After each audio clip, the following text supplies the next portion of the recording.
There are men who seem built differently from the rest of us. Men who carry laughter so naturally, so effortlessly, that the world never once stops to wonder what they carry underneath it. Dean Martin was one of those men. For decades, he was the face of American cool, a cigarette tucked between his fingers, a glass raised at a crowd, a voice that could melt the hardest of hearts. But the applause always ends. The spotlight always dims. And when the noise of fame finally fell away from Dean Martin's life, what was left behind was something the cameras had never shown. A man quietly destroyed by grief, seated alone at a restaurant table, wearing the same navy pants and light blue shirt night after night, letting clam juice drip down his shirt, because he simply no longer cared enough to notice. This is the story of how one of Hollywood's greatest legends fell apart, and how the woman who had once loved him the most stayed close, even when there was nothing left she could do. Dean Martin was born Dino Paul Crocetti on June 7, 1917, in Steubenville, Ohio. He came from nothing. His parents were Italian immigrants who spoke little English, and young Dino grew up straddling two worlds, the warmth of his Italian household and the hard, indifferent streets of a steel town that had no use for a boy who didn't yet speak the language. School was a source of humiliation rather than education. The other children mocked his accent, picked at his differences, and made it clear he didn't belong. He eventually dropped out, deciding early on that life's real education happened elsewhere. And so, he learned it the hard way. He worked steel mills, gas stations, and bootlegging routes. He boxed under the name Kid Crochet, scrapping in small venues for dollar amounts that barely covered food. He lost far more than he won, and the fights left him with a crooked nose and scarred hands, but also a toughness that no amount of polish could completely conceal. Even later, when he wore tuxedos and walked red carpets, something in his eyes always suggested he remembered where he came from. His voice, however, was always something else entirely. Working as a croupier in an illegal casino tucked behind a tobacco shop, he sang softly between rounds of cards to keep the gamblers entertained. It was there that a band leader first heard him and recognized something worth nurturing. By 1940, Dean had joined bandleader Sammy Watkins, who gave him the single piece of advice that would change everything. Drop the Italian surname, polish the name, make it American and smooth. And so Dino, born Dorothy Jean Beeger on March 27, 1927, in Coral Gables, Florida, she went by Jean when she began modeling in Miami. She was voted Orange Bowl Queen in 1947. She was young, graceful, and entirely unaware of who Dean Martin was when she walked into the Beachcomber Club in Miami on New Year's Eve 1948 to catch a show. Jean maintained she had never heard of either entertainer until that night.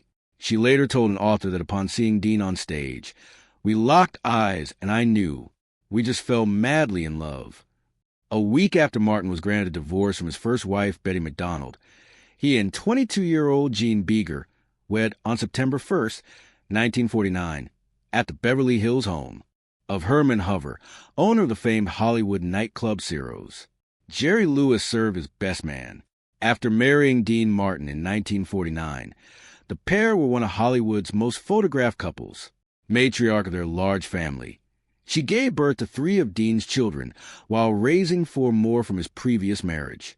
Their 3 children together were Dino Paul Jr., born on November 17, 1951, Richie James, born on September 20th, 1953, and Gina Caroline, born on December 20th, 1956.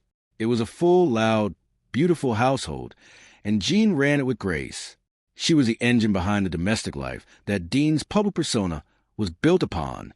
As musical director Lee Hale wrote in his 2000 book Backstage at the Dean Martin Show, Dean's viewers knew he was a good husband and father, and the booze and broads jokes were just part of the act. But behind the cameras, the act was harder to maintain. Fame had a way of pulling Dean away. Longer absences, wilder nights, infidelities that Jean absorbed for years longer than she should have. Their breakup in 1969 caused nearly as much distress to Martin's fans as a professional split with partner Jerry Lewis had in 1956. The divorce was finalized in 1972, ending 23 years of marriage. Martin then wed Catherine Mahon in 1973 and adopted her daughter Sasha. Their marriage lasted only 3 years and ended bitterly. Through all of it, Jean never remarried. She lived quietly, raised her children, and stayed out of the spotlight that had once made her one of the most photographed women in America. And somehow, even with the distance of divorce between them, she never truly walked away from Dean Martin. To the world watching from the outside, Dean Martin in the 1950s and 1960s was a definition of effortless success. His partnership with Frank Sinatra, Sammy Davis Jr., Joey Bishop, and Peter Lawford, the legendary Rat Pack, turned Las Vegas into their personal kingdom. Night after night at the Sand Hotel, they owned the stage with a chemistry that no one could manufacture and no script could contain. Dean was the one who always looked like he hadn't tried it all, and that was precisely the genius of it. His trademark drink, often joked about during performances, was not just a prop but a reflection of a deeper issue. In reality, many of those around him knew the whiskey glass was frequently something far less dramatic: apple juice, club soda, anything that looked like a drink. The persona was so convincing that even his closest friends sometimes forgot where performance ended and the man began. His television show, which launched in 1965, was a phenomenon built on sheer personality. He refused to rehearse. He filmed once a week. He walked onto that stage and trusted himself completely, and audiences of more than 40 million viewers each week trusted him right back. He was magnetic, funny, and seemingly incapable of taking himself seriously. Jerry Lewis, who settled a long-time feud with his former partner in 1989, called Gene the best thing, next to me, that ever happened to Dean. But behind the magnetism, depression plagued Dean Martin throughout his life. Despite his outward charm and success, he often masked his inner turmoil with a carefree attitude and humor. He was a man who performed joy rather than felt it, and the gap between the two grew wider with every passing year. Dean Paul Martin Jr. was born on November 17, 1951. He became a member of the California Air National Guard and died in a crash during a military training flight. He was only 35 years old when he died on March 21, 1987, when his F-4 jet crashed in California's San Bernardino Mountains. Dean Paul had been everything his father quietly hoped for: handsome, talented, and ambitious across multiple fields. He had been a pop musician, an actor, a pilot. Martin Sr. was willing to do anything to find his son. He even hired 2 psychics to help in the search. 3 days after the plane went down, the search party approached the mountain and found what they had been looking for. Dean Martin Jr.'s aircraft lay demolished on the mountainside. There were no survivors. The news broke something fundamental in Dean Martin that could never be repaired. Martin's depression intensified after the death of his son. The loss devastated him, leading to prolonged periods of isolation and withdrawal from public life. Close friends noted a marked change in his demeanor, with Martin becoming increasingly reclusive and melancholic. Dean's daughter Deanna Martin told Fox News in 2019, "It was so sad, devastating for all of us. It was tough for him." Author William Keck, who knew Dean personally in those final years, described what he witnessed with painful clarity. Dean Martin's final years were very, very sad after he lost his son. It was like looking at a candle without a flame. In the latter part of his life, Dean was seen dining almost nightly at the Beverly Hills restaurant La Famiglia, often sitting alone, a far cry from his Rat Pack days, when he was happily surrounded by friends and fans. He would always greet me when I came over to his table, Keck recalled. He would always say, "I'll be back on that stage one day. You'll see me." But he was done. He would eat by himself, always wearing the same outfit. Keck remembered. It was navy pants and a light blue shirt. He would order the same dish, Clam's Casino. The man who had once commanded every room he entered now sat in one like a ghost himself, present in body, but somewhere far away in spirit. It was during these long, quiet evenings that Gene would sometimes appear, not intruding, not demanding anything, simply nearby. The pair became reacquainted in 1987 when their son Dean Paul was killed while piloting a military jet. Gene and Dean remained on good terms until his death from respiratory failure on Christmas Day 1995. She watched over him the way you watch over someone you have never stopped loving, even when the legal ties that bound you have long since dissolved. Dean Martin's health had begun to decline sharply after the tragic death of his son. Friends and family noticed that the once lively and charismatic entertainer became increasingly withdrawn, spending most of his days in quiet reflection. In an attempt to cope with depression and sleepless nights, Martin was prescribed antidepressants in his later years. His body, battered by decades of heavy smoking, began to surrender. Doctors delivered the diagnosis: lung cancer. Dean heard it, processed it, and refused surgery with simplicity that said everything. He had seen enough. He had lost enough. He was ready to be still. After his illness on the Sinatra-Martin Davis tour in 1988, the singer stopped performing. He had had it all, and he seemed content to spend his last years alone.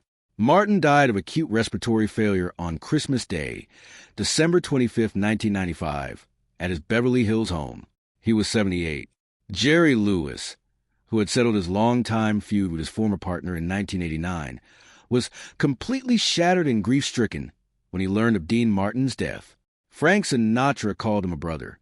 Las Vegas dimmed the lights on the Strip for 10 minutes, a gesture reserved only for those who had truly helped build the city's soul. Dean Martin was laid to rest at Westwood Village Memorial Park Cemetery in Los Angeles. His crypt carries the words from his most beloved song, "Everybody loves somebody sometime." Jean Beager was later laid to rest at Westwood Memorial Park. She is buried near Dean Martin. Even in death, the geography of their lives drew them back together. Jean passed away from cancer at the age of 89 in 2016 in Beverly Hills, California. However, it wasn't the first tragedy the Martin family faced. Only 3 weeks prior, Jean's youngest son, Richie, also died. Richie, a musician and entertainer like his father, was found dead at his home in Utah. He was only 62 at the time of his passing. For a mother who had already buried a son in 1987, the loss of another just weeks before her own death was almost incomprehensible. Eldest daughter Claudia Martin had died of breast cancer in 2001. The Martin family, which had given the world so much music and laughter and light, had paid an almost unbearable price in private. Jean never sought sympathy for any of it. She had spent her adult life in the background of someone else's fame, raising children, forgiving failures, and loving with a consistency that asked for nothing in return. When Dean was dying, she'd make announcements. She didn't write memoirs. She simply showed up at the same restaurant at the same hour and let him know, without a single word, that he was not entirely alone. Dean Martin spent his final years without the laughter, without the stage, without the son who had been the great pride of his life. The man who had made the whole world feel like it was Saturday night could not find a reason to smile anymore. And yet, through all of it, there was Jean, the woman who had fallen in love with him in a Miami nightclub before anyone else in the world had heard his name, who had built a family with him, who had suffered through his failures, and who had never once stopped watching over him even after marriage was gone. Their story is not a Hollywood love story with a tidy ending. It is something far more human than that. Two people bound together by years and children and loss, circling back toward each other in the silence, unable to fully let go. Dean Martin died with the echo of a life fully lived and yet somehow incomplete, and Jean followed him, as perhaps she always knew she would, carrying the same quiet loyalty all the way to the end. They are buried near each other now, the king of cool and the woman who knew him better than the world ever did, together in the only peace they could find,